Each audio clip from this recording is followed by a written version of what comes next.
I have to change the title.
I'm numb to the pain. Shut out this.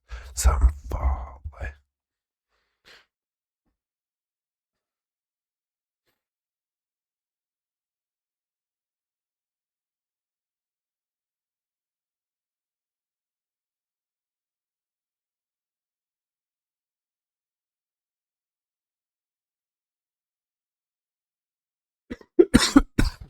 Damn.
Okay, I just wanted to I just want to hear the Gilroy pour as well. What song are we getting next? Yeah. Okay. We are about to react to stuff. I'm gonna do one thing. I'm just gonna close my door. I'll be right back. Back on my hair. Even shorter. One day this will be gone. Unless I do a surgery that I'm thinking about doing. I just need $5,000. Any oil prices and not worry about the war right now. Or the bombs.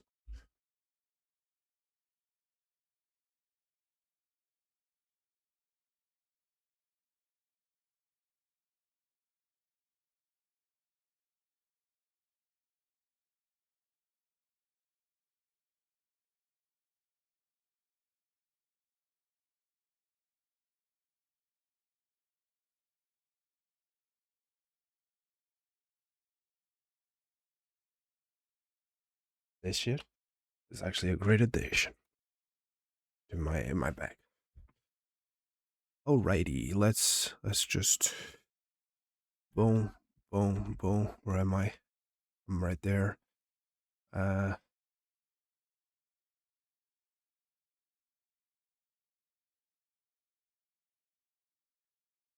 Need this like that.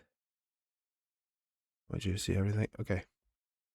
We're gonna watch Visual Venture, how humans almost destroyed the world. He put out a new video about AI girlfriends. I wanted to watch this one because this was supposed to be the one that I watched, but then, you know, life hit and work hit and another fucking shit hit, so I couldn't do it. So let's just go. The video will be down below. You had friends who were building safe spaces for nuclear fallout in their backyards. They were stockpiling rations. They were stockpiling water. Y2K is the first end-of-the-world prophecy in history where something will definitely happen on the predicted date, and you don't have... How humans almost destroy the world.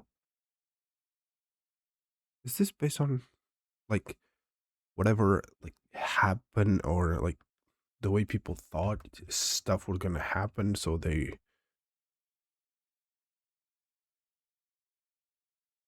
I don't know. And you don't have to have religion to believe what in Y2K?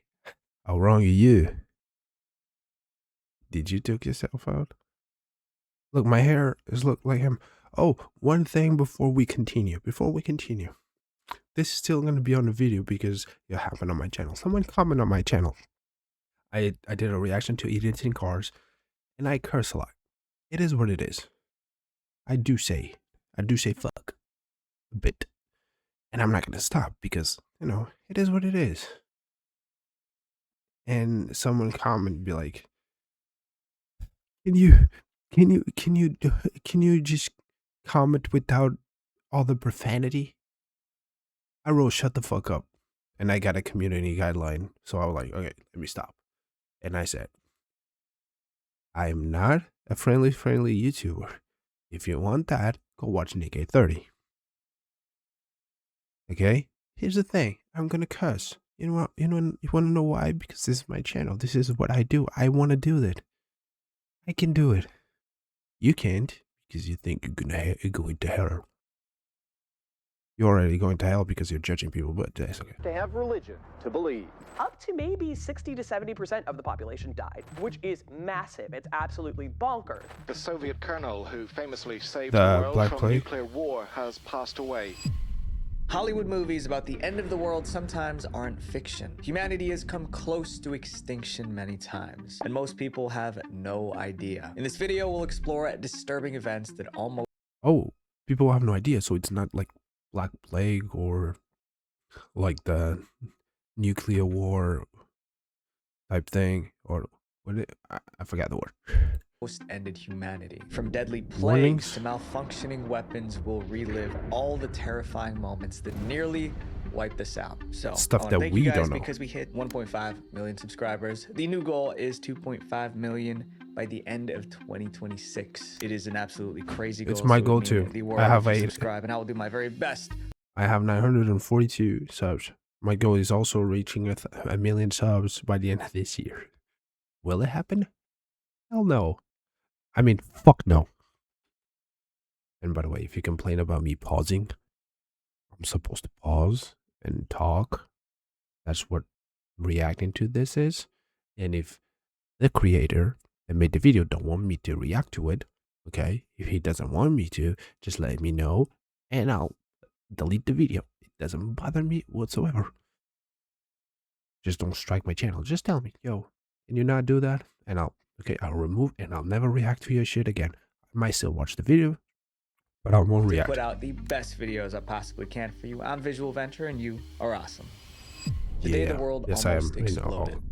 Okay. In 1961, the world nearly ended because a secret military operation went wrong. The operation was meant to keep people safe, but when Russia? it backfired, it almost caused the disaster it was meant to prevent. Midway through the 20th century, two superpowers prepared for a conflict which might have ended life on the planet. Here's how it happened. In the 1950s, tension was growing between two global powers, the United States and the Soviet Union. Each side feared the other would strike first. Sorry for To calling you intimidate Russian. one another, both nations built extremely extremely powerful nuclear weapons. But instead of creating peace, those weapons created paranoia. American leaders feared a surprise attack at any moment. They wanted a way to respond instantly if war broke out. So the military came up with a way to stay prepared at all times. But it was a dangerous plan. They decided to put nuclear bombs on planes and keep those planes flying 24 hours a day. America had a dozen B-52s in the air.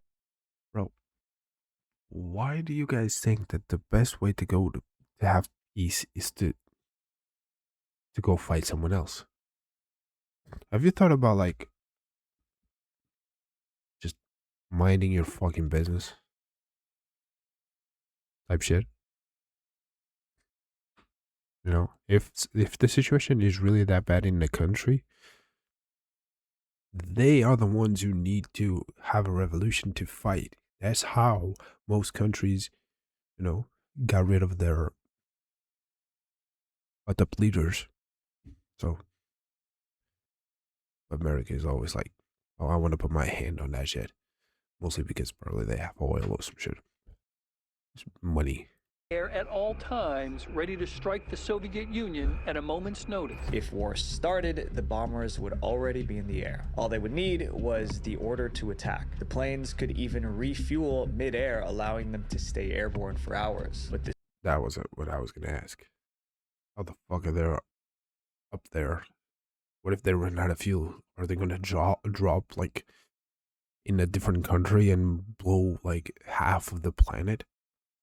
Imagine if they land on like France or something. Half to the west and half to the east will go. Pretty much entire Europe. Probably even not even like get to the Soviet Union.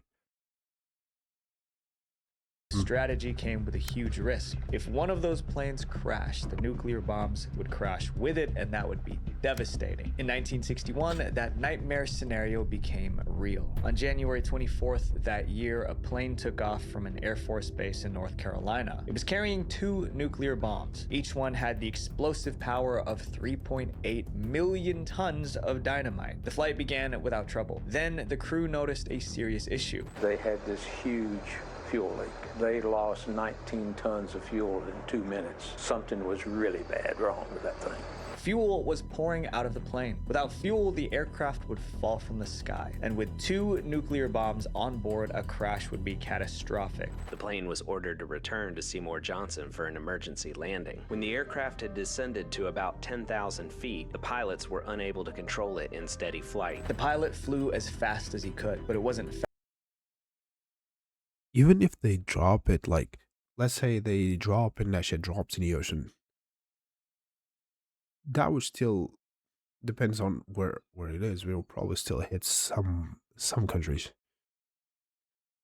Maybe the blast radius will be, because it's 2, so it probably could, like, hit a lot of, my country is right next to the fucking ocean. I have an ocean right there. It's all wet and everything. If this shit happens, and what happened here, I would be fucking pissed. Most likely dead as well. I probably wouldn't even be born right now. Fuck the US. And fuck Russians and the Soviet Union, because Russians still think everyone wants to get them. Just shut the fuck up and live your life. So Americans do. Fast enough. The fuel ran out before they could reach the base. The crew tried to eject. 5 escaped, 2 didn't make it. As the plane fell, it began to break apart mid-air. Both nuclear bombs separated from the aircraft. The bad news was there were 2 nuclear bombs aboard that plane that were blown out of the bomb bay as if they were launched in an attack. Luckily, both nukes were fitted with parachutes. One nuke drifted down and became tangled in a tree in North Carolina. There was explosive power greater than all the bombs ever used. Oh, they would hit themselves? Oh, fuck it then. Used on this planet hanging from the... I mean, I don't want innocent people there to, to go, but, I mean, you made the bomb. You made the sandwich, so you eat it. trees in Pharaoh. The bomb squad arrived and secured the weapon. Everyone breathed a sigh of relief. But there was still one more bomb missing. The second bomb was not as lucky. Its parachute failed to open. The bomb slammed into the ground at full speed. By some miracle, it didn't explode. That was because the impact damaged key internal parts and stopped it from detonating. But that didn't mean the threat was over. The bomb penetrated the ground and was stuck underground. The military rushed to try to get it out. We started digging first with shovels and then realized this thing has gone way, way deep. Shovels aren't going to cut it. More crews arrived with heavy equipment. They dug until they finally reached the weapon. Their first priority was to check whether it was armed. He calls up from out of the hole. He says, "Hey, Lieutenant, I just found the arm safe switch." I said, "Good." He says, "No, not good. It's on arm." When the nuke fell, it began its detonation sequence. Almost everything required for an explosion was already activated, except for one switch. If that switch flipped, a nuclear explosion would have happened right there in North Carolina. Eventually, the military recovered much of the weapon. However, some portions of the weapon containing uranium were left in the ground. 1960s, so buried they were too deep to be removed safely. To prevent anyone from literally digging it up, the government purchased so in 1960, so they will know exactly what they did to Japan. Good. part of the site. It was a close call. If either bomb exploded, not in a millions of lives would have should been have lost. happened. Even worse, the blast might have been mistaken for an enemy attack. US leaders might have responded by launching nukes at the perceived enemy. The other side would have responded the same way. That chain reaction could have triggered a global nuclear war. Right that there. could have caused a worldwide catastrophe. But life went on, and most people never knew how close we came to the end of humanity. We're pretty This close next right event now. wiped out entire cities off the map, and it was invisible. The illness that wiped out a continent. What's You've on? heard about many different deadly diseases, but the bubonic plague was on a different level. Eventually, people started calling it the Black Death, because once someone caught it, they were as good as gone. The outbreak was so severe that many believed the end of the world had arrived. To understand how one infection nearly destroyed humanity, we need to go back to where it began. In the 1300s, ships were the main way people traveled and traded. When a ship arrived at the port, it usually meant something good was coming. But in October 1347, 12 trading ships arrived in Sicily. Alright, They the were 13, carrying you know what I'm talking about? death. When inspectors boarded the ships, they found bodies everywhere. The few sailors still alive could barely move. They were infected with a strange disease from another part of the world. And now they brought it to Italy. That illness had many names, but most people call Where did it came from?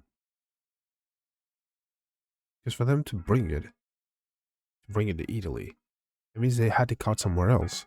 And in that somewhere else, they probably like were surviving it, right? Because how? Because if I go to I know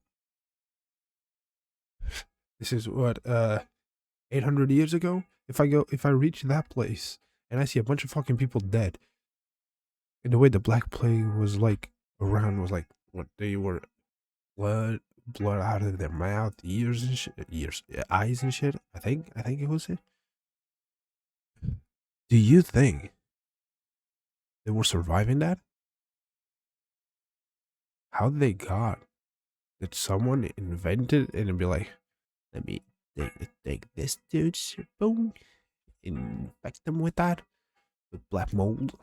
Now they're gonna go to the world. Called it the bubonic plague. Authorities tried to stop the spread by isolating the sick sailors. But the sailors weren't the real threat. The ships were full of rats, and those rats carried infected fleas. The bubonic plague is spread by infected fleas that live on the backs of rats. The rats stow away on ships and live within close proximity to humans. The rats left the ships and entered the city. From there, the disease spread fast. Some were infected through flea bites. Others caught it after touching someone who was infected. Once it kind of gets into you, you can spread it to other people. This wasn't a regular illness. About 60% of infected people passed away. That meant for every 10 people who got sick, only 4 survived. Up to maybe 60 to 70% of the population died, which is massive. It's absolutely bonkers. Doctors rushed to find. You know what's crazy? Think about this: 60 to 70% of the population in Europe died. At that time, there were barely any other continents and countries discovered. So they were like like this. You know, they didn't have a lot of people. They're mostly natives. Imagine this: 60 to 70% people died.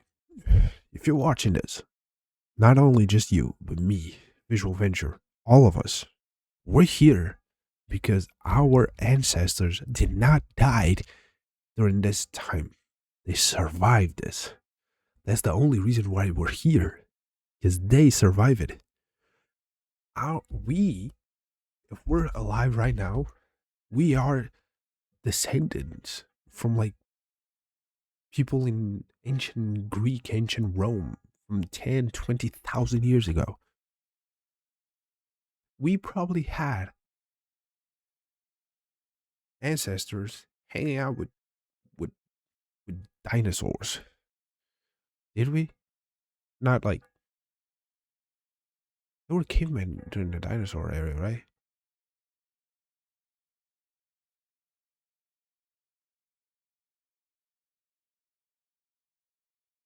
Not like the big ones, but like the other ones. Because they're still dinosaurs right now, you know, birds. Yeah. Not like that. I know. They're not. But like I'm talking about a little bit later. There's a few. I know. There's a few million years, but still, they're still like dinosaurs. The dinosaurs from that time. Let's say some animals were looked at as dinosaurs, as prehistoric. Like I forgot the name of the. I've seen Ice Age. Mammoths are pretty much dinosaurs. And dodos can be considered dinosaurs because they were stupid and died. Find a cure, but they didn't even understand the disease. What also aided in the transmission of the disease was the lack of medical knowledge. For most of human history, the cause of illnesses, no knowledge. Germs, was unknown. Still, people refused to give up. They tried everything to survive. For instance, many believed the plague was a punishment from God. They tried to earn forgiveness. Groups of people whipped themselves in public, marching from town to town. They believed self-punishment would bring mercy. Eventually, so many people joined these rituals that the Pope had to order them to stop. Another story began spreading around that time. It was about... So the Pope was like, dudes, you guys are being stupid. You're being stupid. Like, so fucking stupid. But, oh.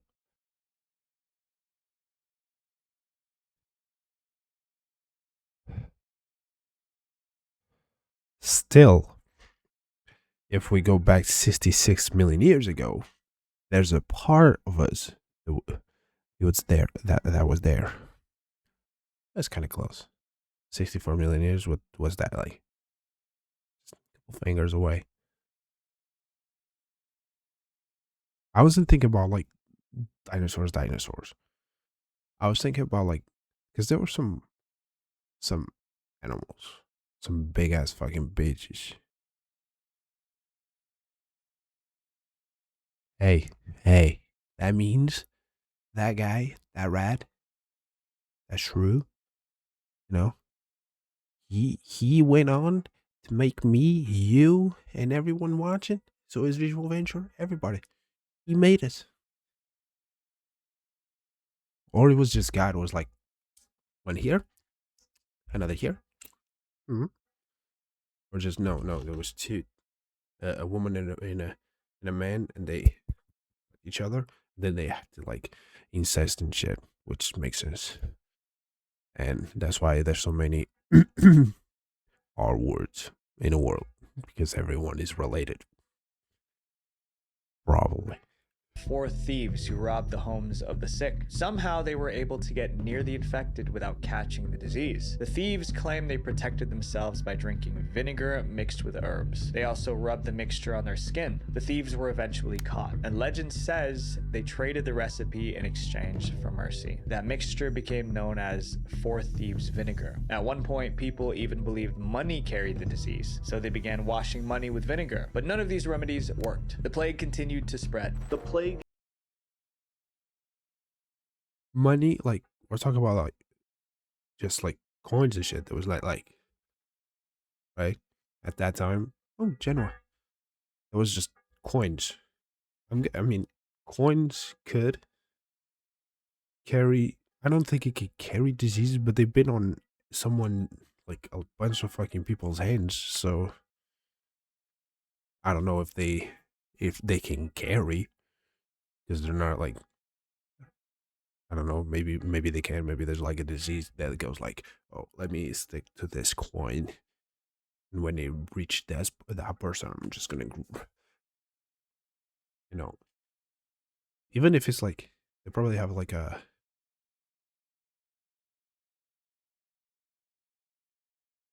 yeah, that's what I was like thinking. Like, it can carry in the coin for a while, and it needs a host, and if it doesn't reach it, it might die.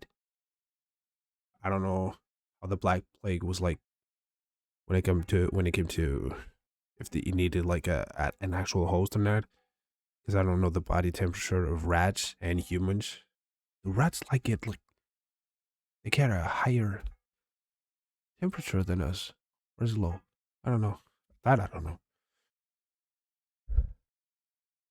I'm wasting a lot of time by pausing. My bad. All across Italy and quickly spread along trade routes across the entire Mediterranean. I'm right and there. Europe. Entire villages were wiped out. Thousands of farmers passed away. With no It's a one left croatoan. to work the fields, crops were never harvested. Food began to run out. So even people who avoided the plague ended up starving. The plague returned again and again over many years. Graves went from hundreds to thousands to millions. Doctors never stopped trying to find a cure, but they needed to protect themselves while treating patients.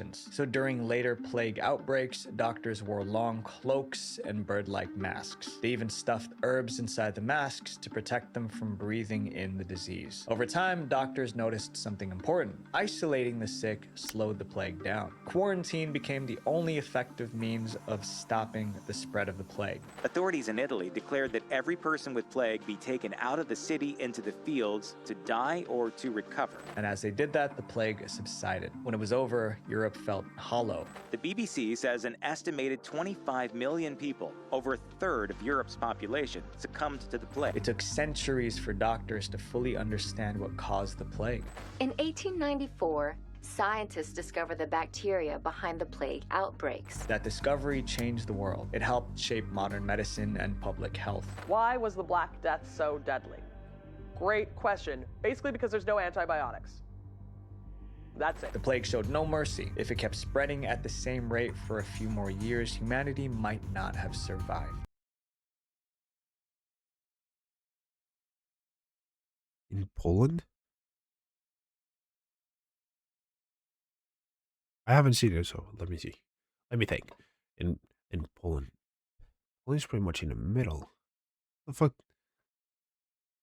Did they have like, they didn't allow anyone to get in? Or it was because the Black Plague came from the sea, from the rats and shit. They just killed the rats? I don't know. Why? I have no idea.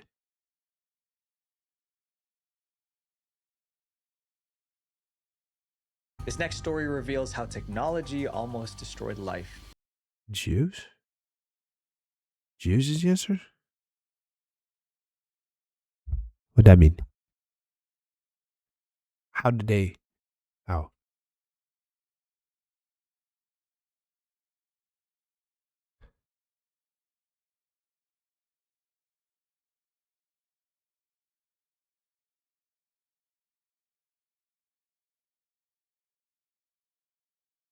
Oh, they washed a lot more. Oh, okay. Just take a shower. Got it. Oh, so they always been smart. As we know it. Okay, has nothing to do with whatever's going on right now. Okay, what I just said. Okay, free Palestine. Free a lot of the Israeli people from that. I don't know how to pronounce his name. The bald motherfucker who was working with Trump. The countdown to doomsday. December 31st, 1999 was more than New Year's Eve. To many people, it was the day modern civilization would collapse. Elevators may stop. Heat may vanish. Let me see if I can open this.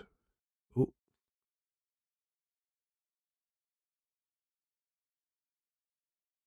Oh yeah, Poland right here. There's nothing.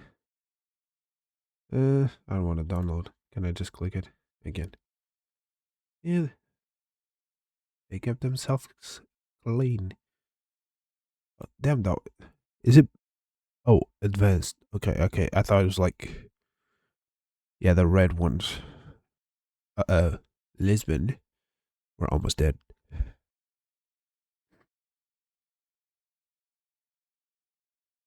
Uh-huh. Nice. Okay. Okay.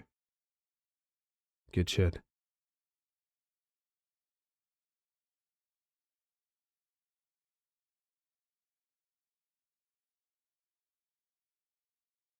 Yeah, there was big here because, party started around here. I thought France was a lot bigger. Oh, not in size. I'm talking about the plague. I thought it hit it like way harder than apparently did. It was bigger in Italy. I mean, Italy was pretty much.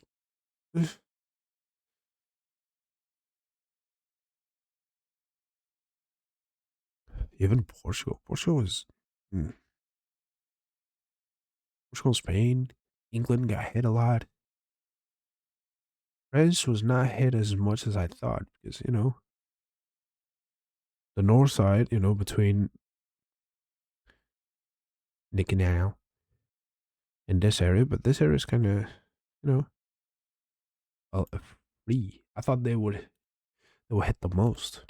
Credit cards and ATMs may cease to function. People were panicking, but they were also preparing. Families stocked up on canned food. Others hid in underground shelters. Some even bought firearms for protection. It was the most anxious night in modern history. And it was all because of a computer glitch called the Y2K bug. In the 1970s, computers were very different from what we have today. They were huge, slow, and extremely expensive. One of the highest costs was storage.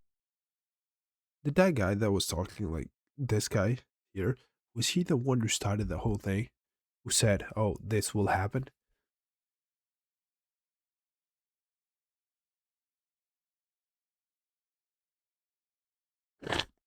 Oh, it was not? It could have been still because,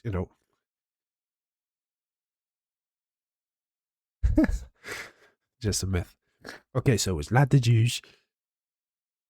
But it could have been still for the, the washing thing. Or it was, or they didn't allow anyone to go because,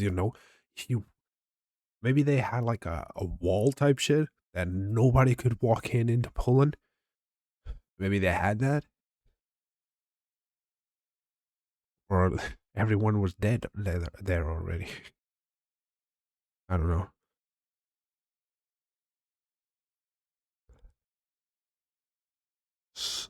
Let's see. Nobody. Let me check the map again that you sent me. Let's see. Let me see something. Yeah, because look, apparently there's the routes to the plague. No one went around here. No one went there. Maybe they thought like, because all these areas were pretty much around like the what's it fucking called? All of this and shit. They all get by the sea, and this one's, look at this. But oh no, this one is this one, I think, right? Maybe because around here there was always the trade-offs, Africa to Europe and shit, and then they came over here and there were trades and trades and trades, and they thought, you know what, there's nothing, even though there's still Gdansk here, but there was no like, maybe Poland didn't have anything to trade. They had like a port here that allowed them to to go here so they can go to Russia or Russian areas. They didn't even care. Maybe this route was, maybe they had something here they wanted. That's why Kiev got it. And then this area here as well had something. Czech Republic. Probably this area in Poland, they didn't have anything to trade. They didn't have anything. So they were like, who cares? Like this area is here. This one is kind of crazy not having it because, you know, it's a port, and so is this one. So it could have been, but maybe they just stopped there. Maybe it was too cold. They just stopped there to get some supplies and then went and maybe you guys had a lot of things. You know, maybe you guys had a lot of things. Not because it's in the middle. Where's Romania? Here. I mean, you guys are. I mean, you guys are pretty much around here. You know what I mean? People had to go through here. And, I mean, maybe you guys have had a lot of things here. Because the plague came from this area as well. Not came, but like the routes were, some of the main routes were like from here. So it could be like when they got here, it spread out up. But maybe this area in Poland was not like Krakow is here and Warsaw. Wrocław was. I mean, these are big cities. Maybe they didn't allow anyone to walk in. Maybe they were like, no, fuck y'all, not coming, bitch. Maybe they didn't allow people to come. Maybe they, I don't know. They didn't have anything.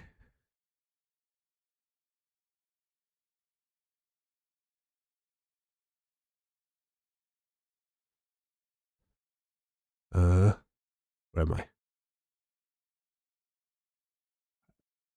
I don't know. I don't know. It could. Yeah, yeah. I was trying to see if there was anything around here. Yeah, Jerusalem over here. So yeah, this is Israel. Gaza over here.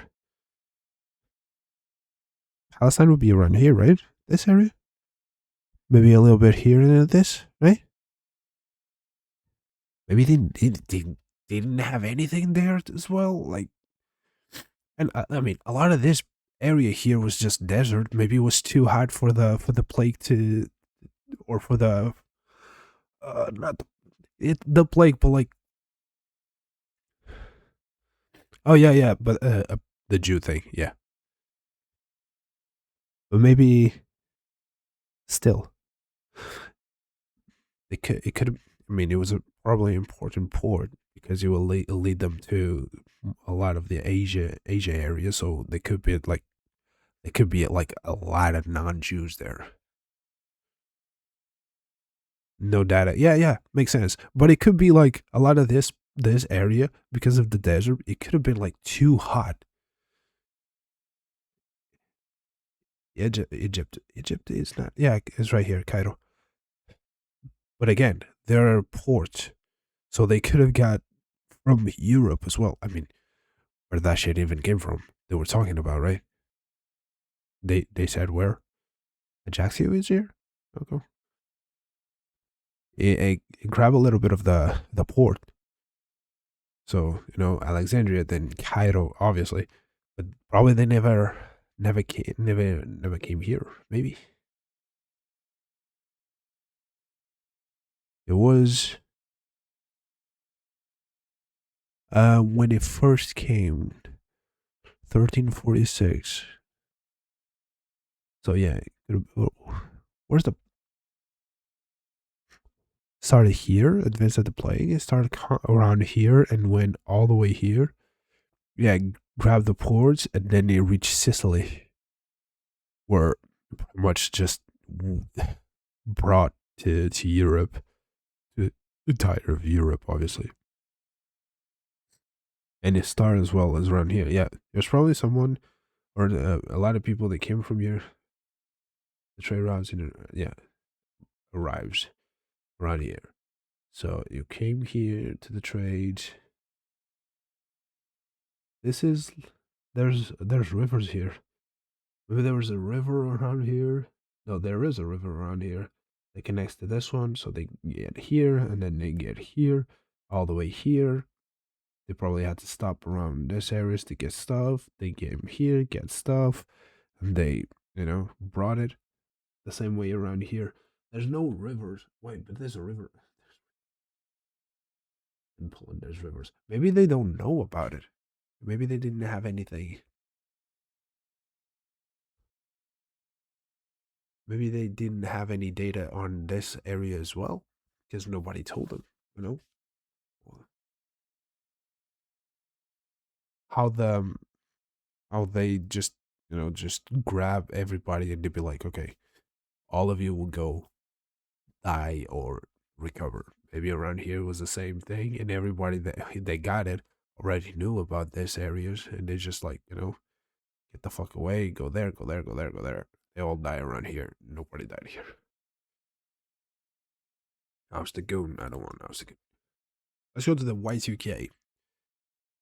I'm having a conversation with someone in chat. If you want to, you can also join the chat. Twitch.tv/WizzyDC. We've been 40 minutes in. It's a 10-minute video so far. At the time, data storage in computers was expensive and took a lot of space. To save money, programmers made a decision. Computers would only store the last 2 digits of each year. Programmers only used 2 digits for 2 reasons. One, they didn't have a lot of memory space for their programs.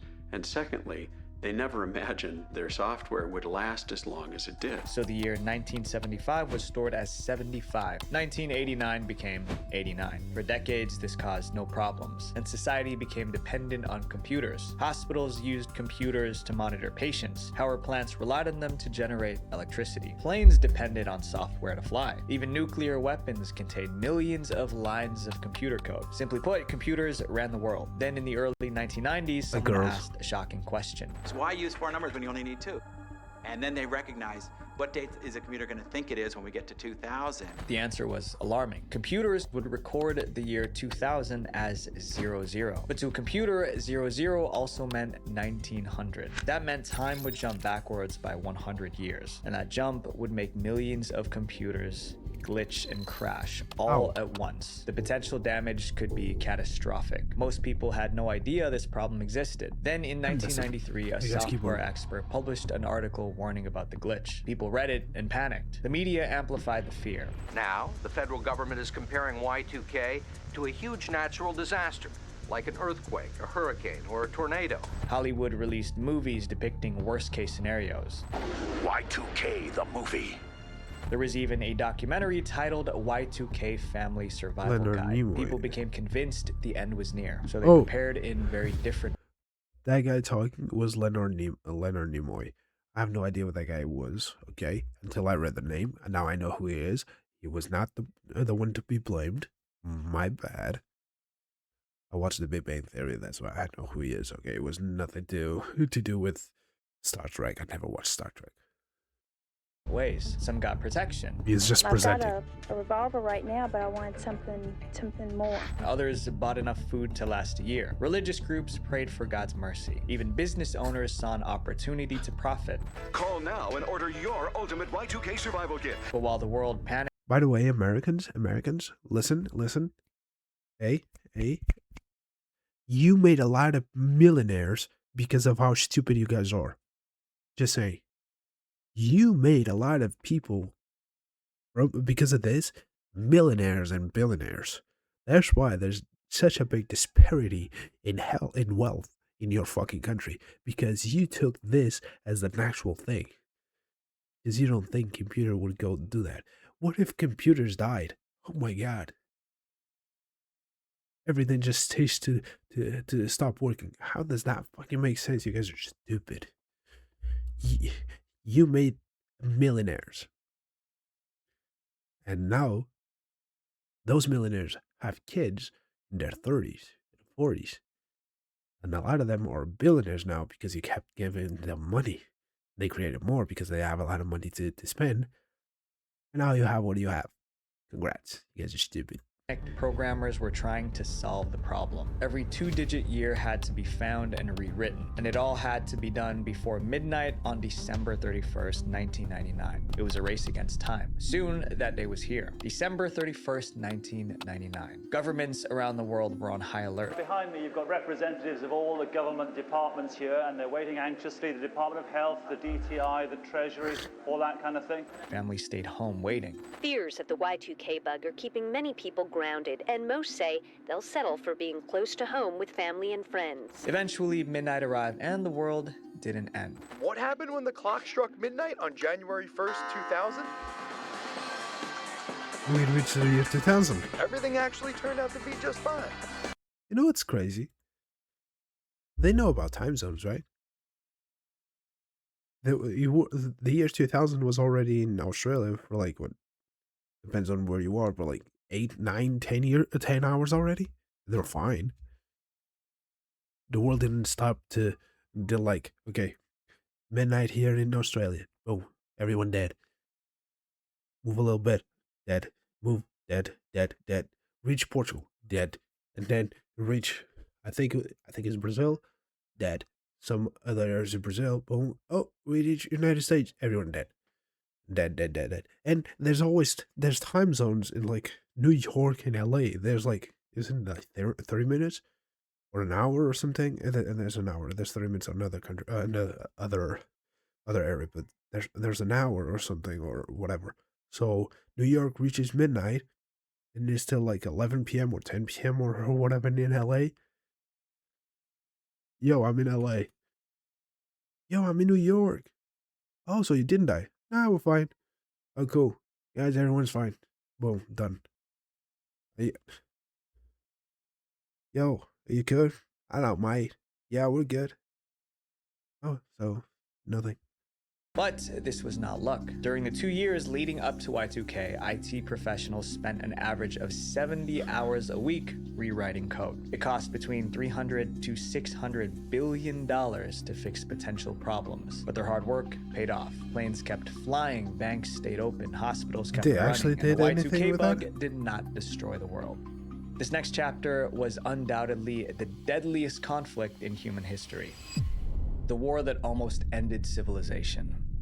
A world war is exactly what it sounds like. It's a time when countries in nearly every part of the world are pulled into fighting. So far, it's happened twice. Both times, the destruction was massive. Engineers invented new weapons, scientists created deadly poisons, spies were sent behind enemy lines. As bodies piled up, it felt like humanity might destroy itself. During the First World War, more than 15 million lives were lost. The First World War became what we would call a total war. These nations pitted against each other, millions of men fighting on land, on the sea, in the air. However, it was the Second World War that almost destroyed. You want to know why they win the war? Because they had small penises. Civilization. By the time it ended, it wiped out roughly 3% of the world's population, but it could have been much more. It began when Adolf Hitler rose to power in Germany. He wanted to dominate the world, declaring that the Germans were a superior race that needed living space. Lebensraum. Hitler. But he was not German. There's no way. Here's the thing. I don't care if we have like someone from another country or some shit around here saying whatever, but I'm not gonna be like, oh, someone that came from another country, was not born here, doesn't barely even live here, just came here for years ago, come to my country and say we are the superiors, and we're gonna be like, yeah, you can have my country. Fuck no. Fuck no. Began to rebuild the German military. German forces invaded nearby countries. Other nations tried to stop them. Soon it became a global conflict. Millions of innocent people were taken to prison camps. Food became scarce. Civilians lived in constant fear. As the war dragged on, many believed the only way to stop it was to remove the man at the center of it all. People around the world planned. Wasn't he an actor? That's why he was doing like a lot of the things with his hands. This isn't in a way of acting, it's a way to like show motion or show a lot more, and people will like see a lot more if you just move your hands. I think that's why he did it. I think he was like an actor. Ways to assassinate Adolf Hitler, but somehow he kept surviving. One attempt happened in Munich. Hitler was scheduled to give a speech. Before the event, a man planted an explosive device near the stage. He timed it to go off while Hitler was speaking, but Hitler left the building a few minutes early. By the time the explosion occurred, Oh, did he? Oh, did he? Oh, he somehow left minutes early than what he's supposed to, because the bomb blew up. He was supposed to blow up during his speech, but he left. Why not? Like, maybe like just a minute after the speech began. Was it like 10 minutes? 15? 20? So he just, some of this attempt around this area, they're probably like, not this just area, but right now, the attempt on Donald Trump and shit like that, that's pretty much like a lot of the times they're planned. Because it's a way to like bring fear and people be like, oh my god, he survived. That's my man. That's my leader. A lot of them do that. They use fear. Fear is the best way to control you guys. He was long gone. Another time, even Hitler's own officers tried to end him. The most serious attempt happened in July 1944. A German officer carried a briefcase into a meeting with Hitler. Inside was a bomb. He placed a briefcase with an explosive device next to Hitler. This is different. 1944, it's pretty much at the end. Wasn't Germany getting beat the fuck out at this time? So he probably he probably thought this guy is leading us to death. We need to get rid of them. Because, most likely at this time, it was 1 year before the war ended. They probably were like, we getting beat the fuck out by everybody. We need to get rid of this motherfucker. This dumb mustache motherfucker before we continue, or he's gonna destroy our entire country. So it's most likely a lot of them, like, I don't want to say grew a conscience, but they start to think logically. Instead of just using their hate, they start thinking logically. This guy is destroying our fucking country. And he's not even German. We need to get rid of him. How the fuck do you get rid of him? We have to kill him. I think that would be, the best way to get rid of people like that, the only reason you can have the population go against it, there's a lot of people in the population that go against you as well. So the only way to get help is by the military start being on the side of the majority of the population. That's the only way you can defeat leaders like him. Or you're going to go to war, kill half of your country, most likely your family and everything, and then you realize, oh, maybe it was not good. And left. Hitler and his generals were in the room unaware of the danger. Minutes later, the device went off. Several people lost their lives, but Hitler survived. Again, a heavy oak table shielded Hitler at the moment of the explosion. After the incident, Hitler became paranoid. He ordered mass arrests. Around 5,000 people suspected of plotting against him were arrested. In total, there were at least 42 attempts involving poisons, snipers, and bombs. Each one failed. Eventually, Hitler convinced himself that he was protected by fate. That confidence made him careless, and he made terrible decisions. By 1945, Germany was defeated. See what I mean? But he made terrible decisions from the get-go, so. In the Pacific, the war was still raging. Then the deadliest strike of the conflict occurred. In August 1945, atomic bombs were dropped on Japan. A witness described the blast as something out of hell. The flash radiation of heat from the blast scorched hillsides as far as 8,000 feet away from ground zero. Thankfully, the war ended before more nukes could be used, because experts warned that a nuclear war would lead to the total extinction of human civilization. World War II lasted 6 years. By the end, the world was in ruins. 60 million lives were lost. Nothing since has reached that level of destruction. This next chapter explores a devastating natural disaster you probably never heard of. The year the sun disappeared.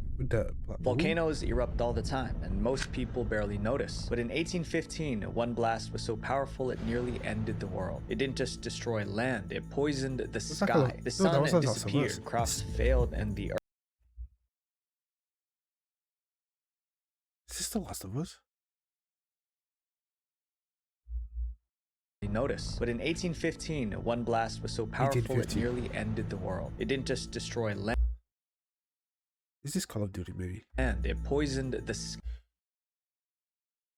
sky. The sun disappeared, crops failed, and the earth began to freeze. For an entire year, many were sure the end was here. The story begins on the island of Sumbawa in present-day Indonesia. The people there were farmers and fishermen. Their lives depended on sunlight, rain, and healthy crops. At the center of the island stood Mount Tambora. For generations, the mountain was quiet. Prior to Mount Tambora blowing its top, no one even realized that it was a volcano. People were so comfortable that they built villages around it. Children grew up playing on the slopes. But deep inside the mountain, pressure was growing. By 1815, Tambora could no longer hold it in. It erupted. Hot lava spewed from the volcano. The blast caused earthquakes, tsunamis, and pyroclastic flows that decimated the land and took tens of thousands of Indonesian lives. Witnesses described the eruption as a flowing mass of liquid fire. Thousands of lives were lost. Nearby villages were destroyed. But this local destruction wasn't what nearly ended humanity. The real danger was invisible. Mount Tambora's eruption polluted the sky. The eruption spewed an unimaginable volume of ash and tens of millions of tons of sulfur dioxide into the atmosphere. The ash and sulfur gases were so high that rain couldn't wash them away. The ash cloud generated by the volcano made its way to the stratosphere, reflecting incoming sunlight and cooling the Earth. Those particles spread and blocked substantial amounts of sunlight from reaching Earth's surface. Less sunlight meant less heat. Slowly, the planet began to cool. At first, people only noticed colder days, but within months, it became clear something was very wrong because the weather stopped making sense. 1816 became known as the year without a summer because that year the seasons were unpredictable. Snow fell in June, the frost destroyed crops in July. By August, the fields were frozen, and there was no summer that year. Europe, China, and even North America all experienced below average temperatures that year, and entire harvests were ruined. Food shortages spread across the world. People went hungry. In some areas, riots even broke out. In Asia, heavy rains caused floods. And in India, new diseases began to spread. It was chaos. All because one volcano erupted. Thankfully, the effects didn't last forever. Over time, the ash and sulfur slowly fell back to Earth. Sunlight returned, temperatures slowly rose. By 18... Thinking about that happens today, the way people reacted to COVID, like it was the end of the world, the way people reacted to Y2K, the way the people usually react to stuff like that, if something like this happens, and it blocks out the sun for, even if it's for like 2-3 months, we had something like that with the fires, especially around here, that everything was like blocked during the summer.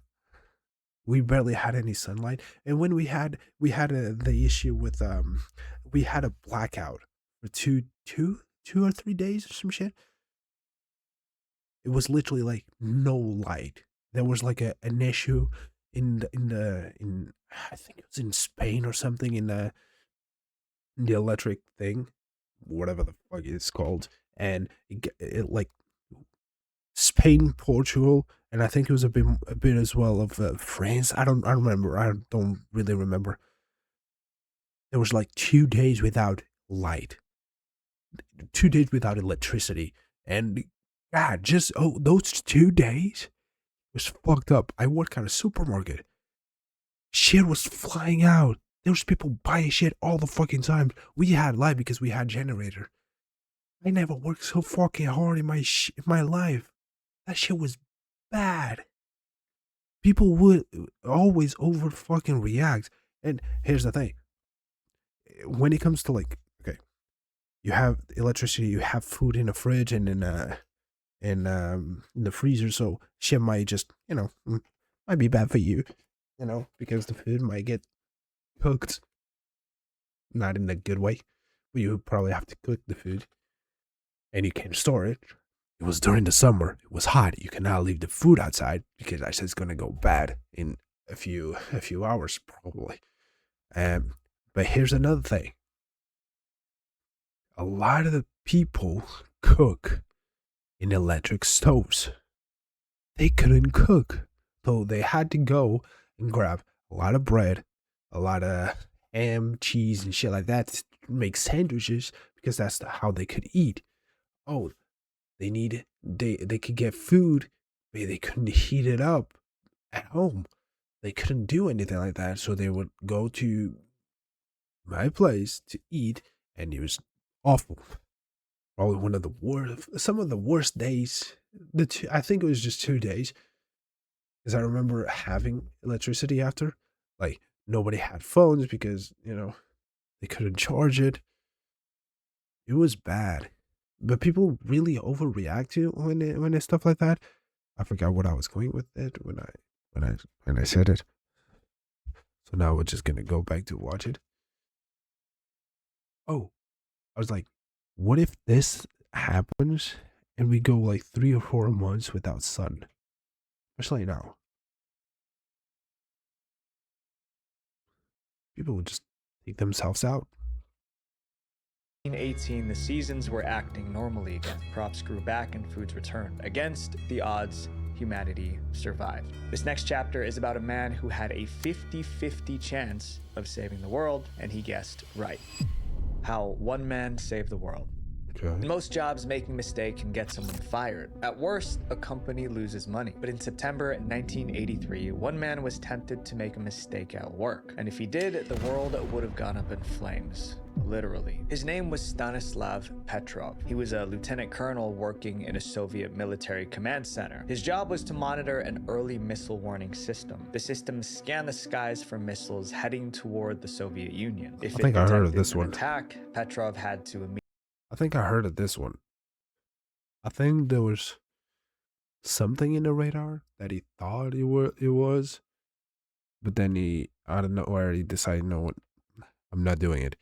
I might be wrong. I might be thinking about something else, but reported to his superiors. no pause Soviet anymore. leaders would It's been then an hour. decide whether to fire their I'm own Dante nuclear on this weapons shit. at the enemy. Petrov's job was crucial. If a real attack happened and he didn't report it, millions could die. If he treated a false alarm as real, the result could be the same. On September 26, 1983, Petrov arrived for a shift like any other day. He sat at his console and reviewed some files. Suddenly, the alarms went off. The system detected a missile launch.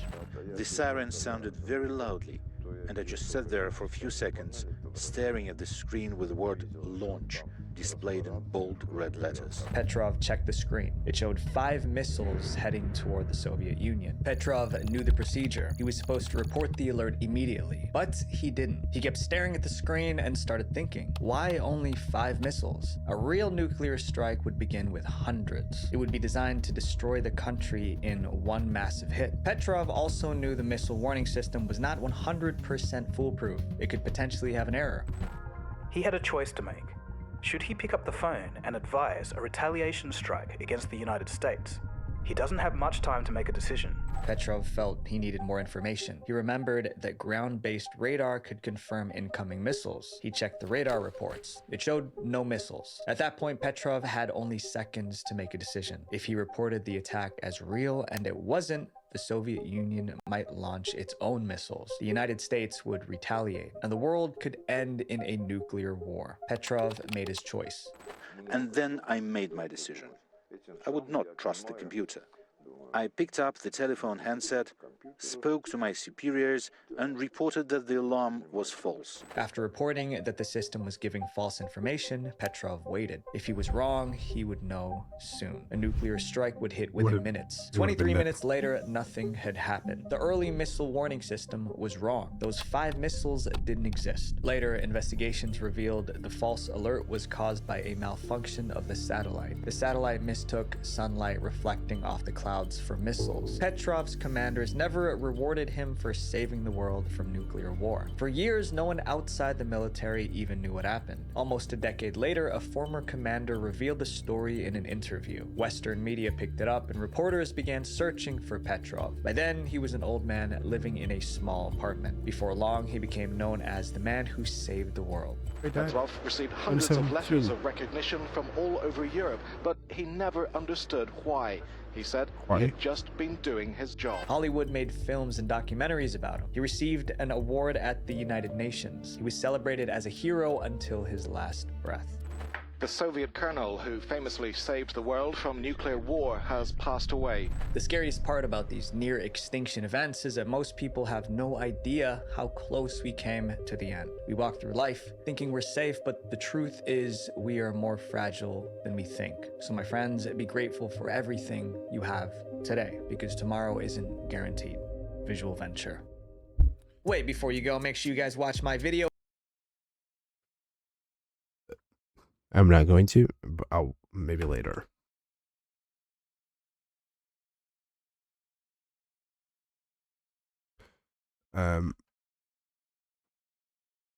When I was thinking, because I do not, I'm dead ass. I do not appreciate my life the way I should. I have a house. I have everything. I'm allowed to be here. I'm allowed to be here. I can be here streaming. I can be making YouTube videos. I can be doing this. I'm not making any money. Who fucking cares? I'm just doing this because I can. It's not the end of the world. I'm trying to point at The Last of Us.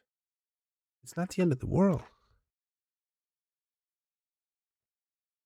I don't have a lot. Not even my fucking hair. Or I should be more grateful for what I have. I should. Because you never know. At the end of the day, you can just like be gone tomorrow. Which is kind of fucked. What the fuck? News Top 5 hasn't posted anything in 2 months. So I'm gonna watch this one. Because I haven't watched stuff. Let me see if they posted anything.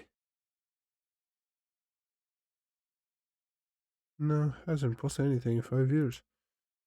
What's wrong with them?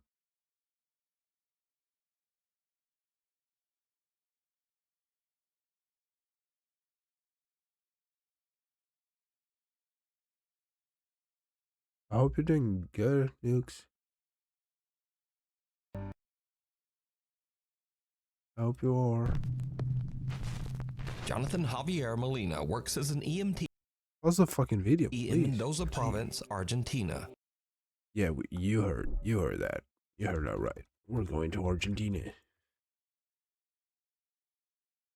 Can you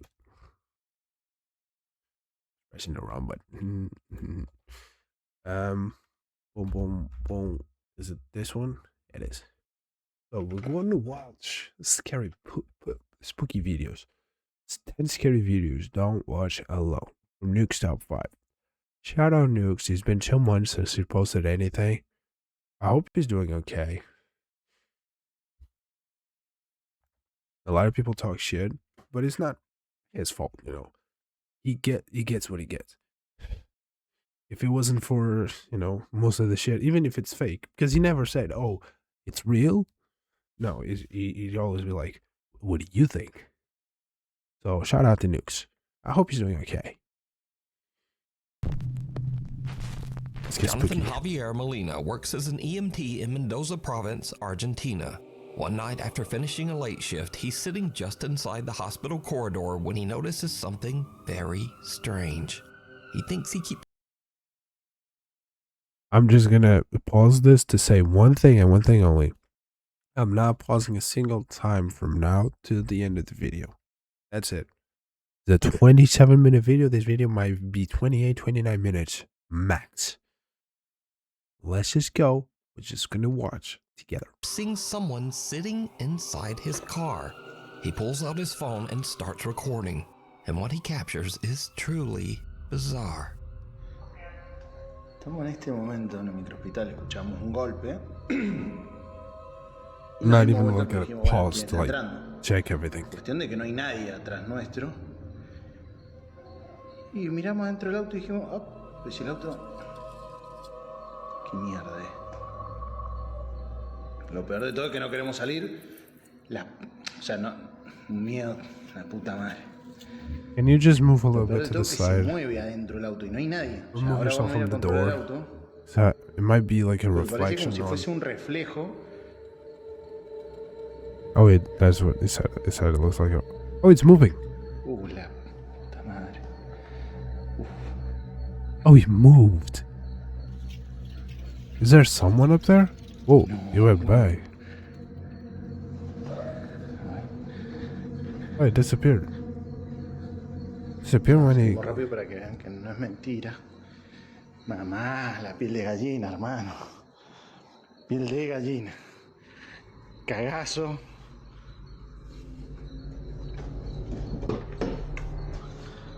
Nadie. Nadie. Can you look up?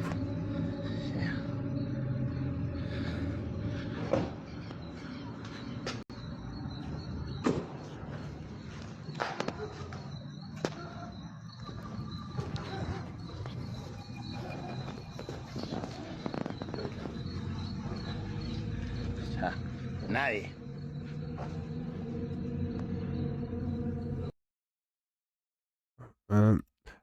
This has nothing to do with it. If you're watching this on the VOD channel, by the way, has nothing to do with. Yeah, shut up, me. You see what's right here? A wild espion showed up. I have this. I can use this one. Shop.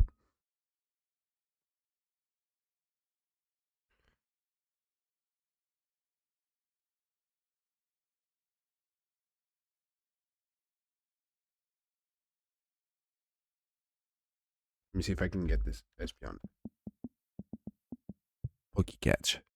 Boom.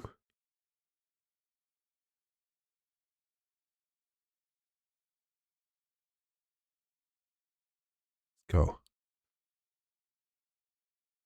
We'll see if we can actually get. Now we get it, dog. I'll leave that in the video as well, so you can see it. Not just the VOD. Es un montón. Mierda. Got the espion. I was thinking maybe it was him, but he's too far for that to be from him. And the top is like covered.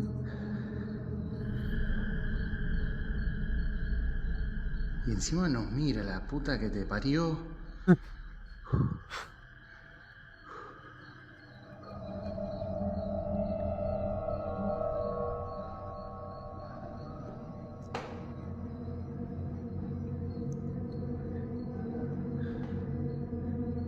Is it him?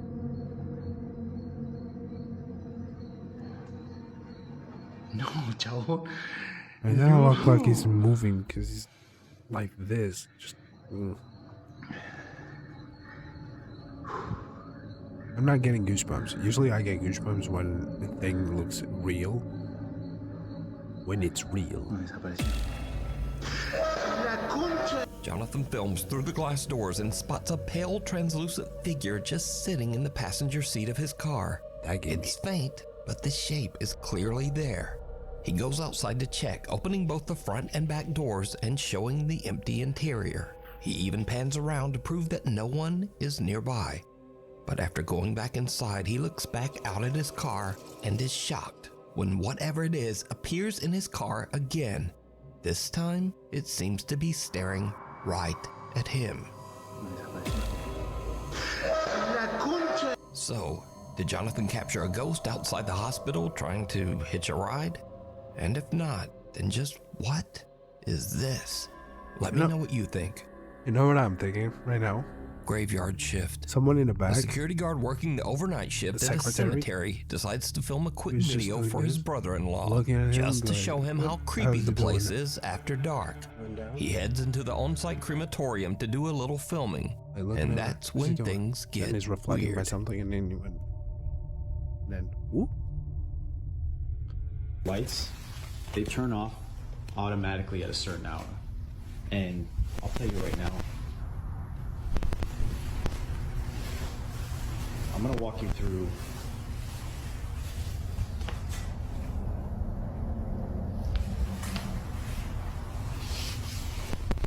now. I have a friend that works that he would see and hear things coming from these furnaces when they're burning the bodies. So when I'm walking through here, oh fuck no. They usually put the urns out to send to the families. So when I'm walking here at night, I walk right by these urns that they put on these tables. Bro, I'm getting fucking scared by just that. I come down, freaking out.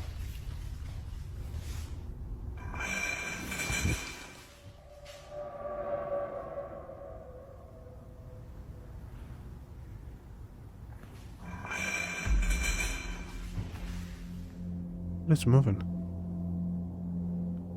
I didn't see anything move.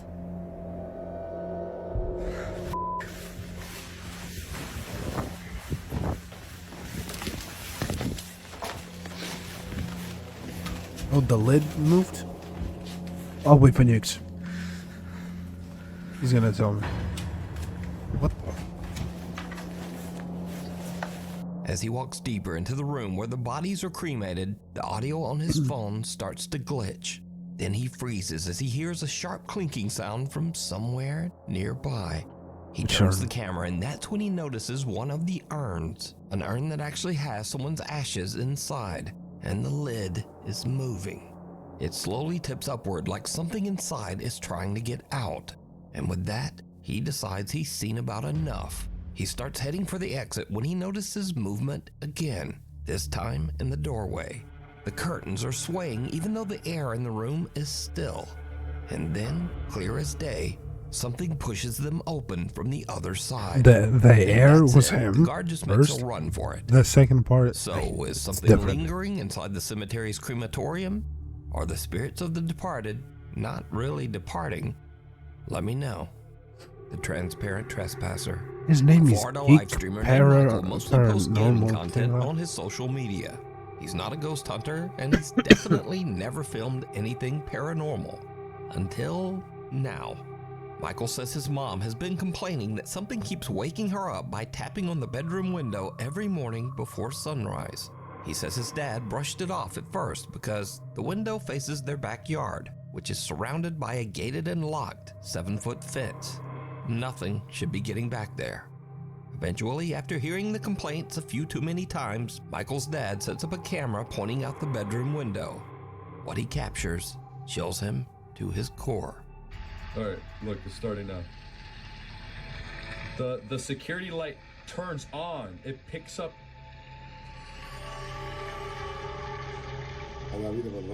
And then it walks back. It's at the corner of the house. You see him walking? It's like a short guy. And then you see the trees move.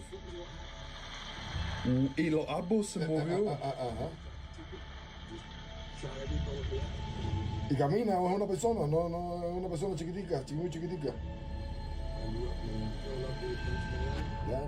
At 4:27 a.m., long before sunrise, a small translucent figure strolls through the backyard. Not translucent, along the tree it's line. the quality of the cameras. Now, normally I just say it's a little kid and probably some bad camera compression. But something about this figure seems a bit off.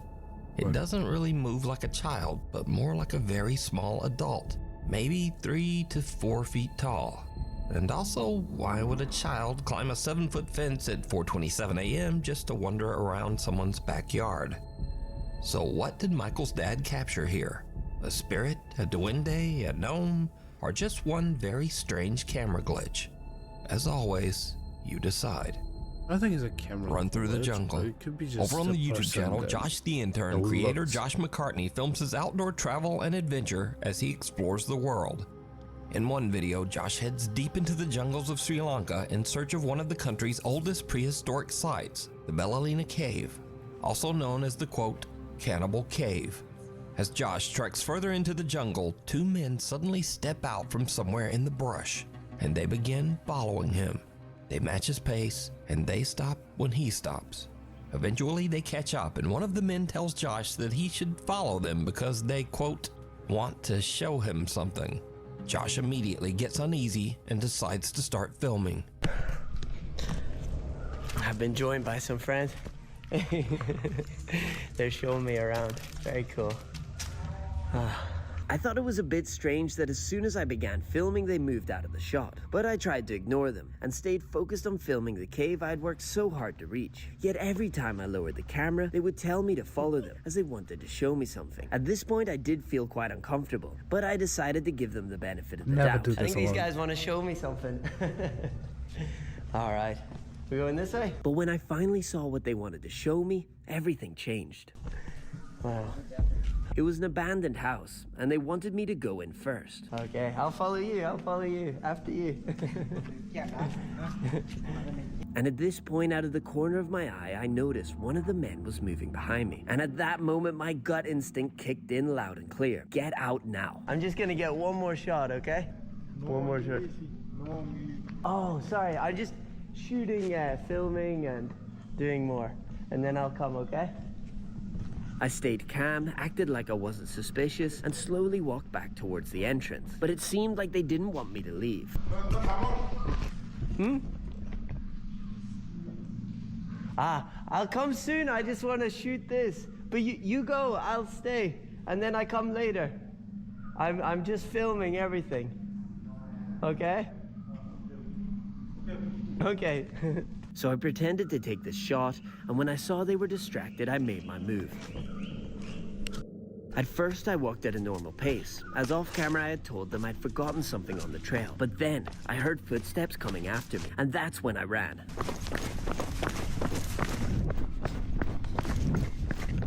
Oh, I'm gonna have a sit.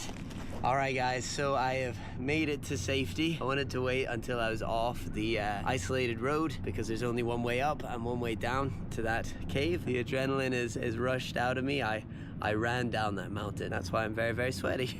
Josh says that in his travels in Sri Lanka, most of the people he's met have been very friendly. But this encounter just seemed different. What I would say, you know, is they could be extremely friendly, and they just genuinely wanted to show me something in that abandoned house, and I just so happened to walk by, and they're like, we're going up there anyway. Racist. Oh, you know, we'll show him something. And I've had those experiences here in Sri Lanka where locals want to show me something and they're super friendly and lovely. This to me just didn't feel like that, and so I was better safe than sorry, and so I got out of there. This is a decision that I made. These guys could have been nice and genuinely wanting to show me something. It's just not what I felt in the moment, and I've just got to trust that gut instinct, especially when I'm out there remote on my own. I've just got to trust my gut, and so that's what I did. Now, honestly, Josh is a little more optimistic than me because I don't think there's a chance in hell that these guys were up to anything good.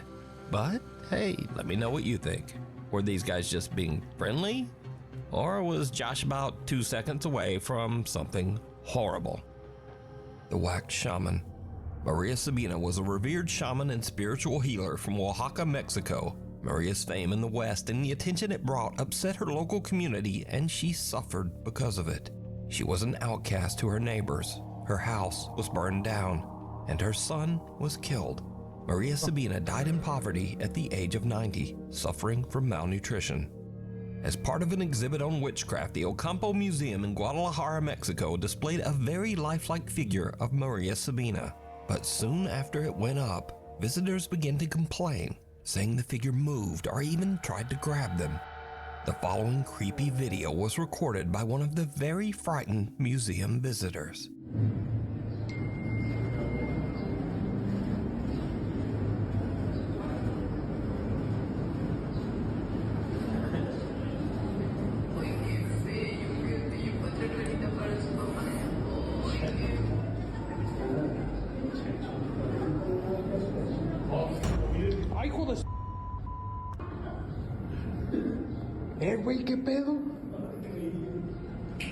The wax figure of Maria Sabina appears to quickly turn its head and look directly at the man.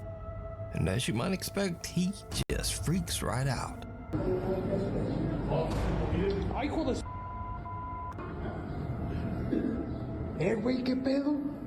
I'll believe the man if showed she his just video to museum manager ends Ricardo up and start Barbosa, walking. who posted it online, and it immediately went viral. Ricardo posted a second video to prove that the wax figure of Maria Sabina is definitely not supposed to move. ¿Qué onda, amigo? No, no manejo nada de mecatrónica. Es una figura totalmente en cera. Mira, es una pieza total rígida, no se puede manipular. Te digo, no tiene nada. Te digo, mira, te muestro. No hay cables, no hay nada, no es un robot. Es una figura totalmente en cera. Museum manager Ricardo Barbosa shows that the wax figure is completely solid and immovable. It contains no gears, no wires, and no motorized parts. It's just a wax figure that should not move at all. So what do you think happened here? Let me know down in the comments. Secret roommate. Haley and her friends are staying in an Airbnb with their moms when they discover something very strange. A secret door hidden under a rug at the bottom of the stairs.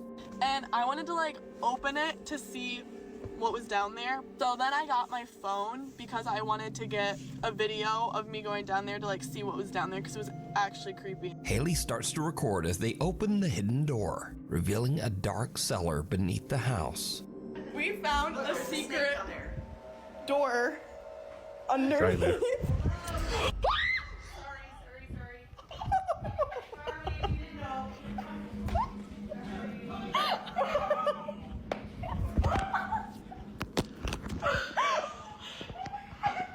So it turns out someone is living down there. A woman's voice suddenly yells up at them from somewhere in the darkness.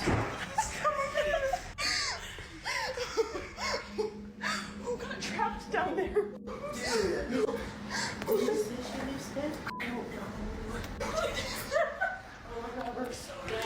We all need to check out. Okay.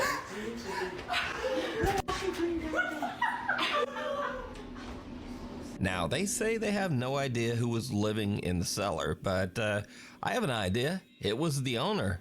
That's what I think. Because I featured several videos on this channel of weird people who rent out their house and then just secretly hide inside somewhere. What the hell? You're the people that I let the house to, right? Yeah. You're here on holiday? Yeah, who are you? I own the house. I'm Richard. Hope you don't mind, but... Well, no, but it's a bit weird. What's happening? What's happening here? Look, this should be no problem. I'm not going to interfere with you. But you're interfering with me now. No.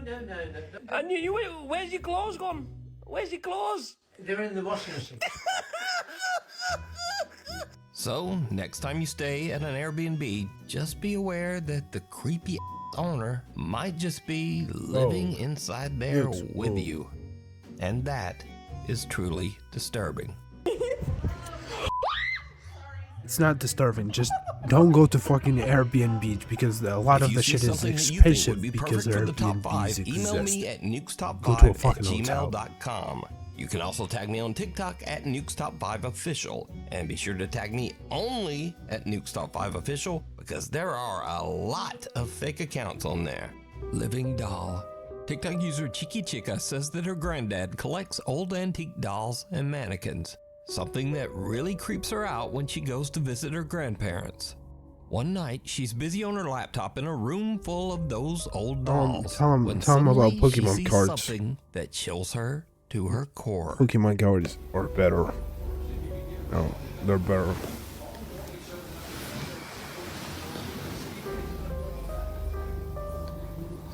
This thing just moved. Yeah, I believe you.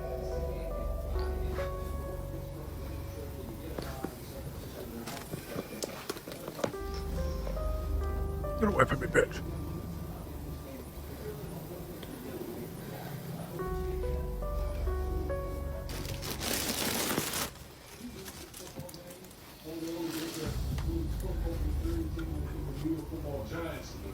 Boy, all the talking heads would have been screaming about the Dallas Cowboys and Stephen Fork in this organization. So again, kudos to the Cowboys going on the road, getting a good win. What's the TV so fucking loud?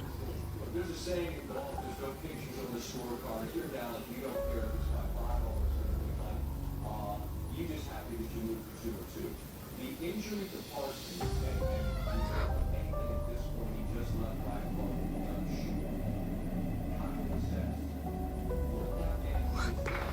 No, it's crazy the way she moved. Like, always looking that way and shit. Could have been someone behind it.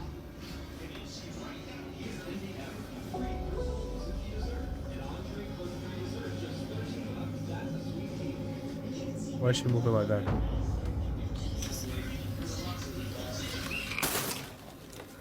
This was the air.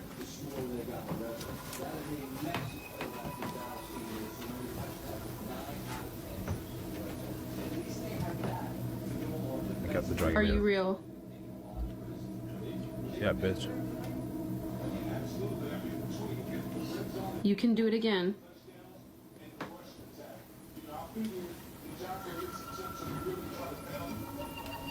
I won't watch.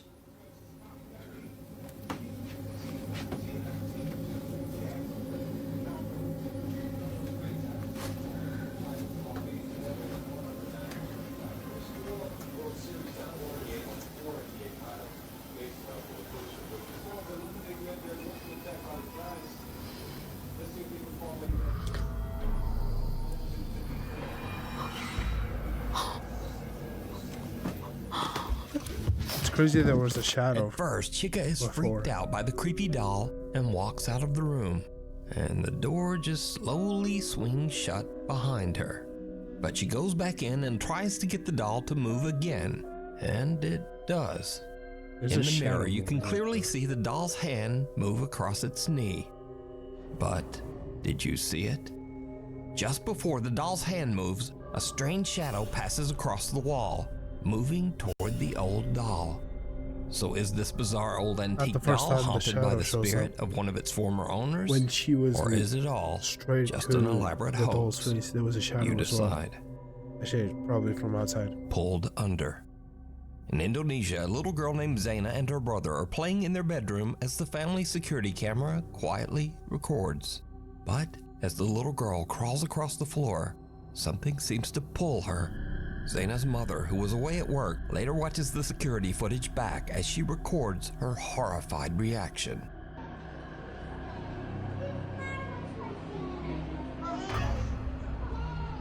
Astagfirullahaladzim.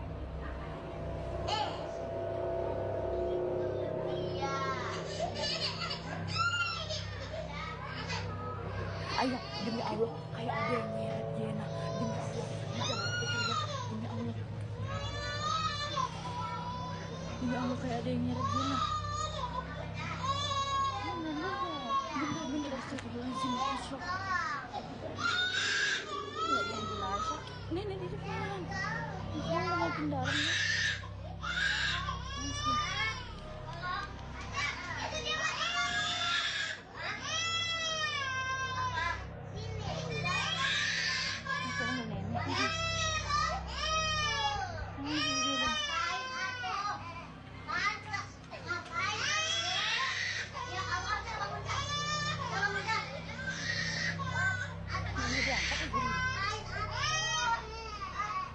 Demi Allah, kayak ada yang nyeret, sumpah demi Allah.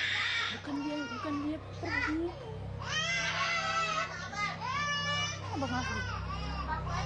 Siapa nih? Kita nggak.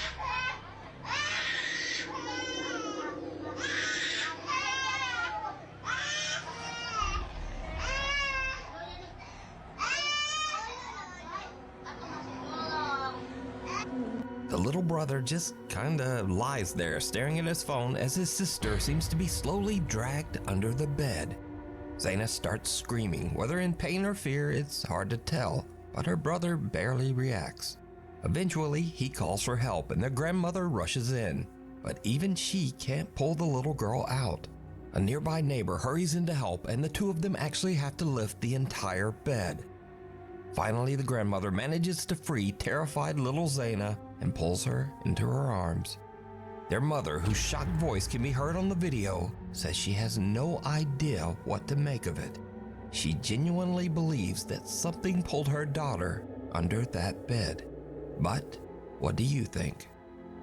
Scary videos. This is the place for weird or silly videos, or actually this week it's ones that didn't quite fit the regular list, but are still creepy in their own way. First up, a young woman named Lexi is just hanging out at home with her dog. Nothing unusual. But her black lab suddenly locks onto something across the room. Something truly bizarre.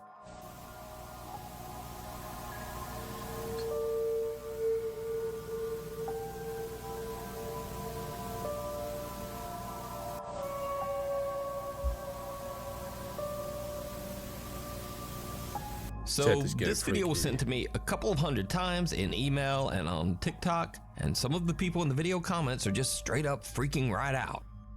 But it turns out that this is just a Christmas decoration doing what it do, because it's actually designed to move like that. Freaking the out of the family dog is just a bonus. This next video is something that some people seem to think might actually be paranormal, so I'll just put it here and leave that up to you. Kath Noel hears eerie laughter coming from her baby monitor. She goes to check and sees this.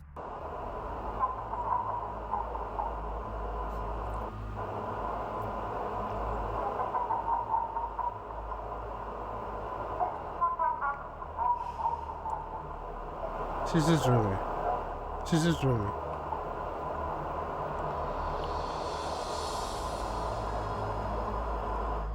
The little girl just seems to wake up laughing maniacally and staring at the nanny cam. She's sleeping. Now, there's no denying that this clip is creepy as hell, but I'm just gonna write this one off to babies do weird shit. Thank you. In the video comments, people mentioned that Kath wondered if they should call a priest. This person says, "I'm a priest, don't call me." Another popular video comment is, "Move immediately, leave the child." And then someone just simply posted this lovely picture of someone throwing a baby. Anyway, that's all for this week. Thanks so much for watching, and hopefully I'll see you back again next week.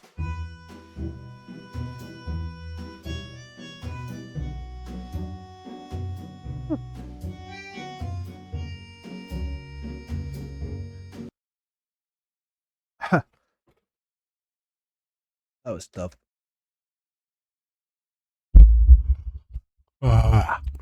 Okay.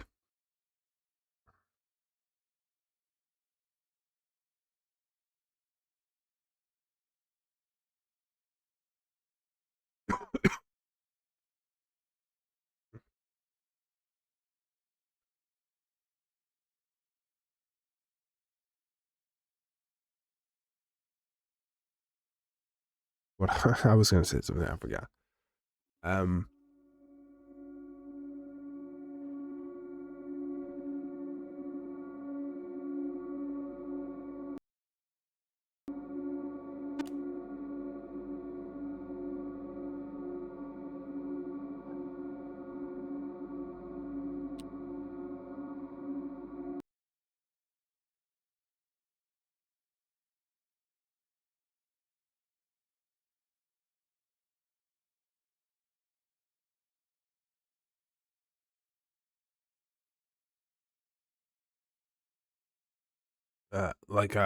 What I was gonna say is, like, babies do that shit all the time. They're just dreaming. They open their eyes like they're awake, but they're just dreaming. And do not call a priest. Should not have a priest around your child. That's all I'm gonna say.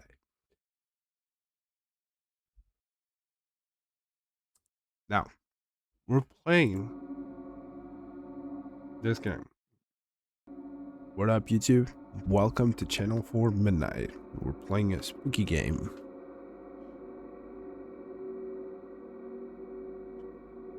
Wait, let me check one thing, because I need to know if I have, like, a video for the rest of the week already or not.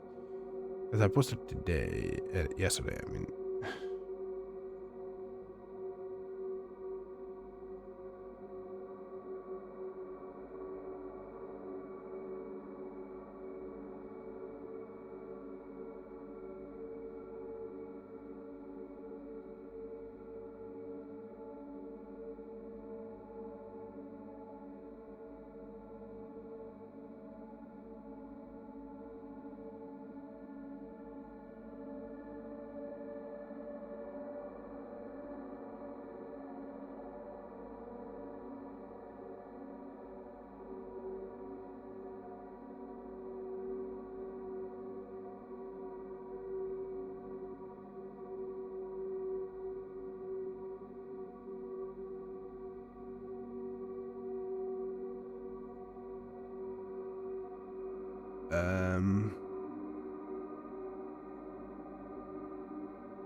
Do I have?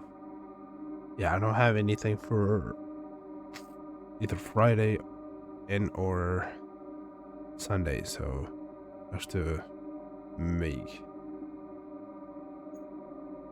So I have a reaction, another reaction after this video, so I can have all these 3 to the next week. Next week I have my day off is on, it's Monday. Yeah, so Monday, yeah, but starting like Monday, yeah. Monday I can still make videos because I'll have a video for Tuesday. But when Wednesday and shit like that, Wednesday and Thursday I can just make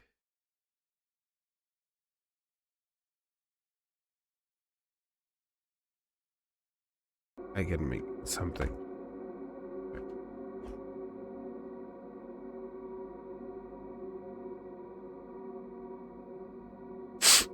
What up YouTube? Welcome to Channel 4 Midnight. We're starting this game. I have no idea what it is. We're just gonna start and see what's up. The clock is ticking. It's ticking. It's a snow midwinter night. My end's off the beaten path. No other choice but to sleep.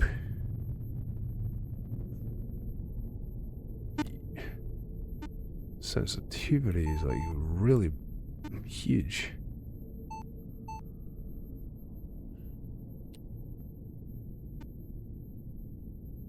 Sensitivity is still huge.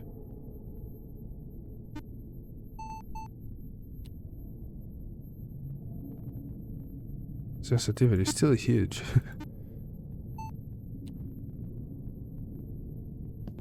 Better. Dream powder. We got Coke.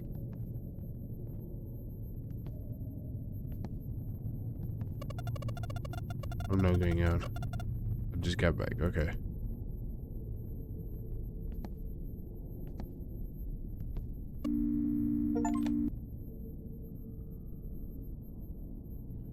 Damn. Oh.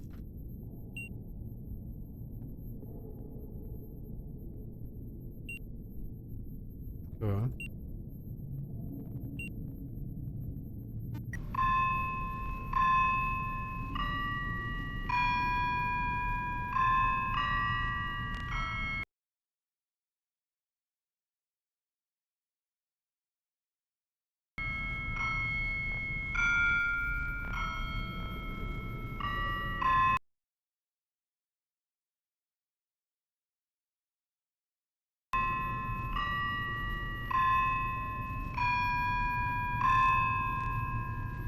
Channel Administrator Callie, thank you for joining.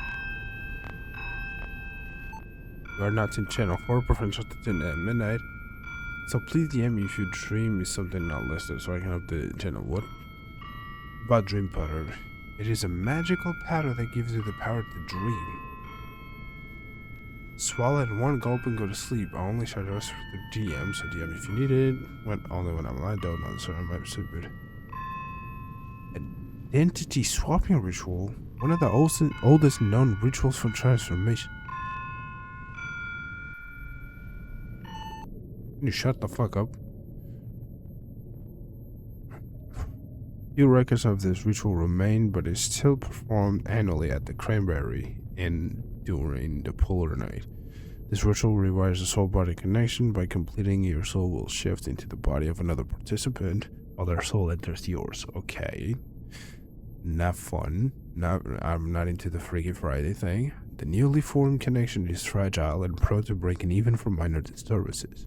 To prevent this and to strengthen the bond, you must abandon your former identity and fully embrace the new one. Remain positive, open, and welcoming. At the end of the ritual, participants make a sacrifice and offer it to the god. In return, the god confirms and stabilizes the newly established connection. Warning, the ritual must be conducted under the guidance of a knowledgeable champion to prevent this interruption. 1. Avoid the surging flood. Okay? If for real hurts like hell. No say I didn't warn you. Don't go too deep into the dream you enter unless you're told to. My friends who didn't listen never return. If you hear 3 knocks on the door, open it, because 'tis the wind and nothing more. Always welcome the housekeeper. She's a lovely lady, and she works day and night. Please don't disappoint her. Breakfast is important, my usual choice. Ear, tongue, eye. My friend's choice is 3 toes. Super bunny, haha.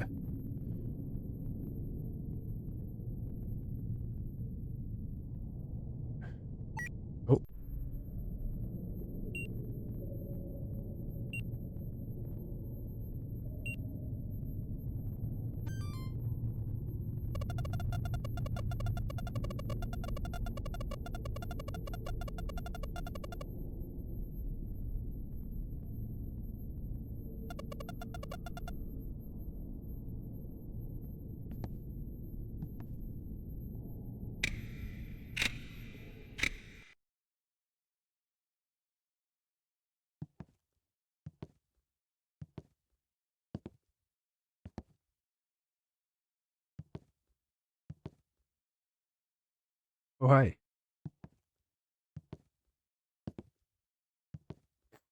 That tongue, dude. Without eyes, I can't see the truth. Also, you need eyes. Where's the eyes? At the tongue. That's ears. Eyes. Here. Take them.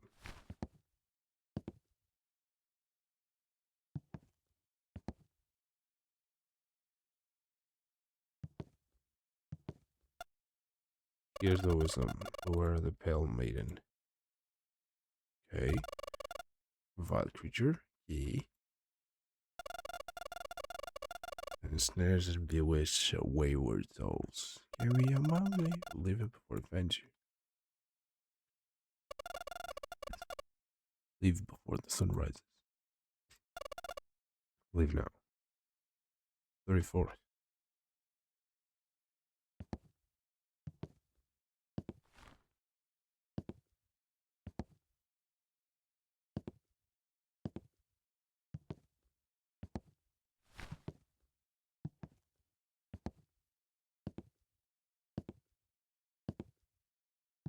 I'm scared.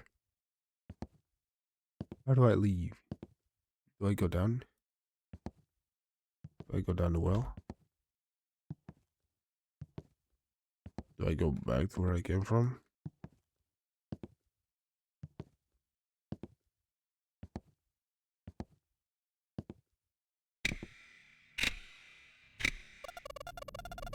Room's chill and dusty. Dane provides daily housekeeping.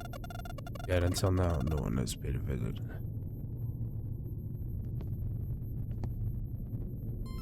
Is there anything here?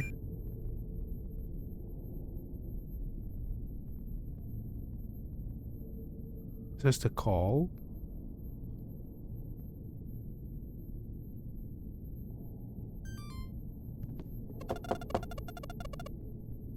Wait. Is it 3 knocks?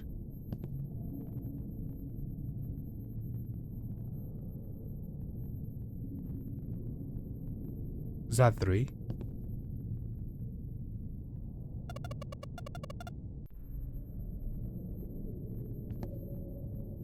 I don't know if that was 3.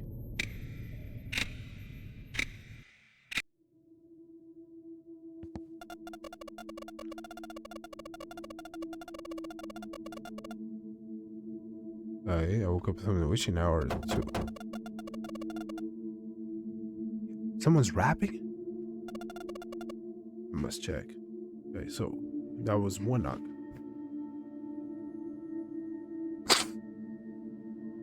I would have guessed like the 3 knocks would be right? No one knocks like that's not a knock. This is a knock.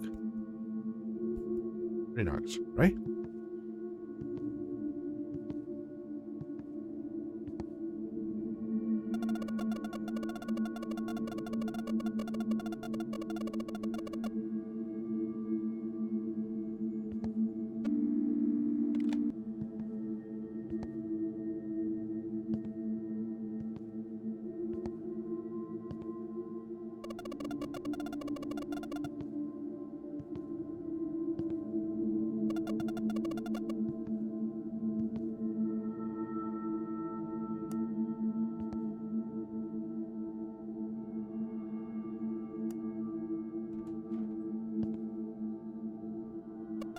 Who's the maid? What a lonely night, sir. I'm Callie from the housekeeping. In the middle of the night.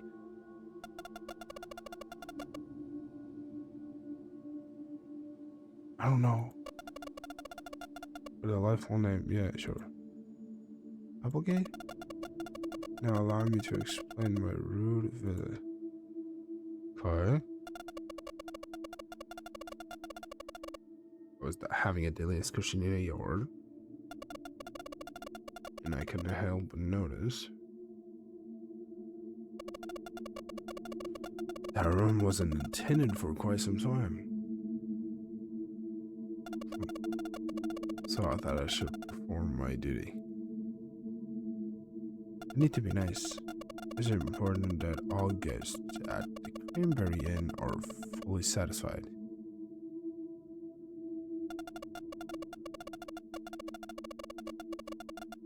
Come on in.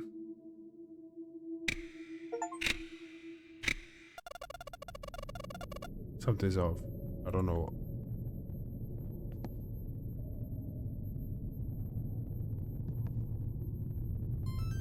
I said Applegate, right? What's the... Can I... Applegate.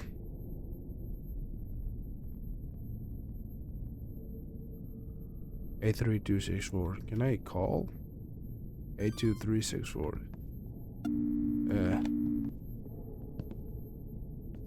You know what? I'm just gonna take this file.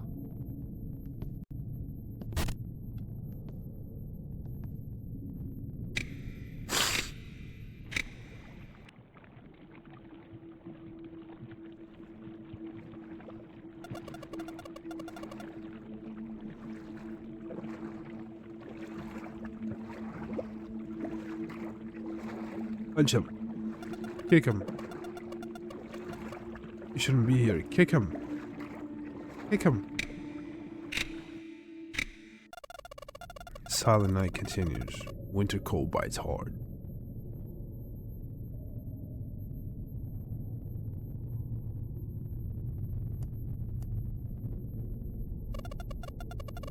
I'm not going out. I just got back.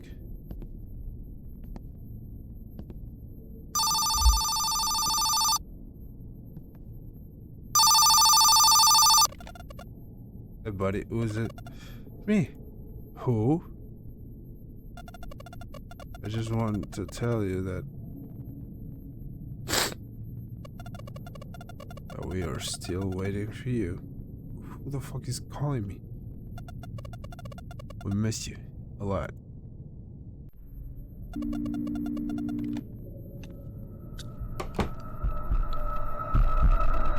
I can't.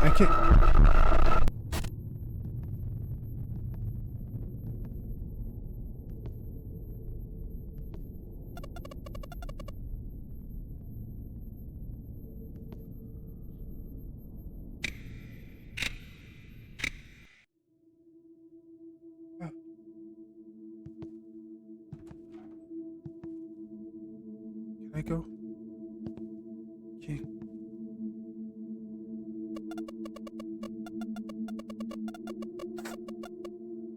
No, he did not, you dumb fuck. Are we in the moon?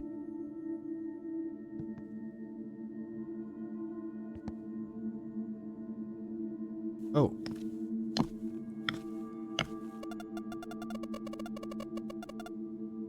Yeah, it is. My apologies for the inconvenience earlier this night. When you're trying to kill me, or... Despite my disturbing night, yeah? You were kind enough to let me in. Well, they told me to be kind to you.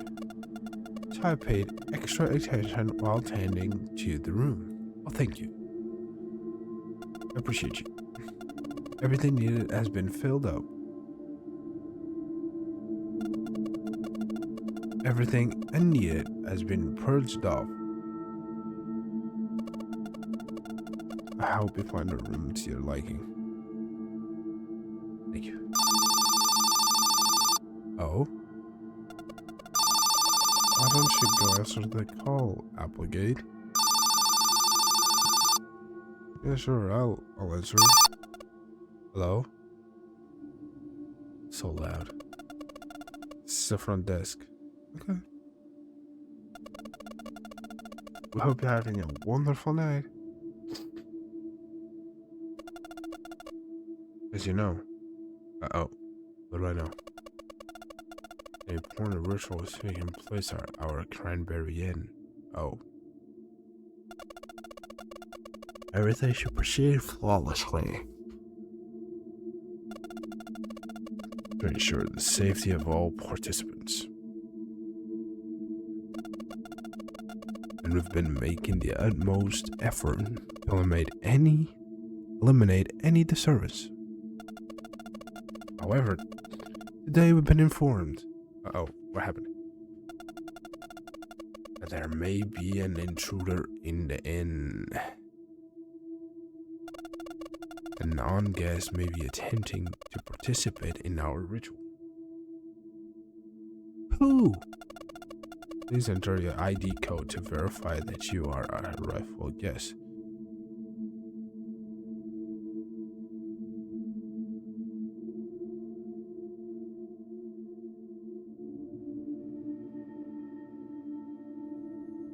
Can I check the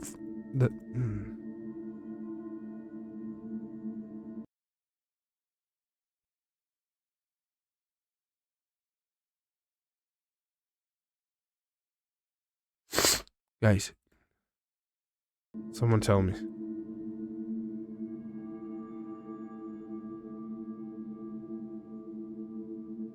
Well, I'm about to die.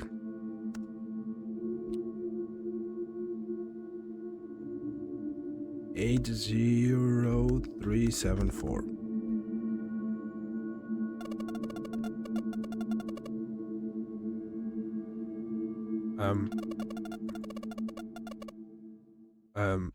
No, please. You will come to knocks at the door. Staff and the police are waiting. You were sent back to where you came from.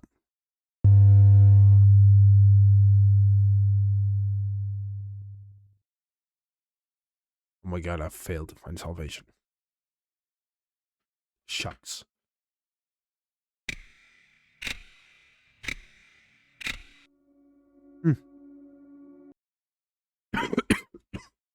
Shucks.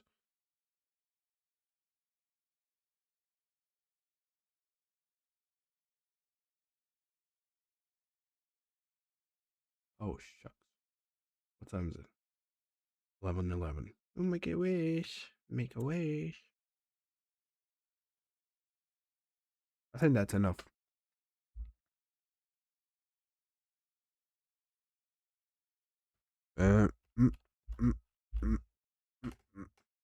Guys, thank you so much for watching. That's it. That's the stream. That's everything. I have enough for at least a week. So we're good. We're Gucci.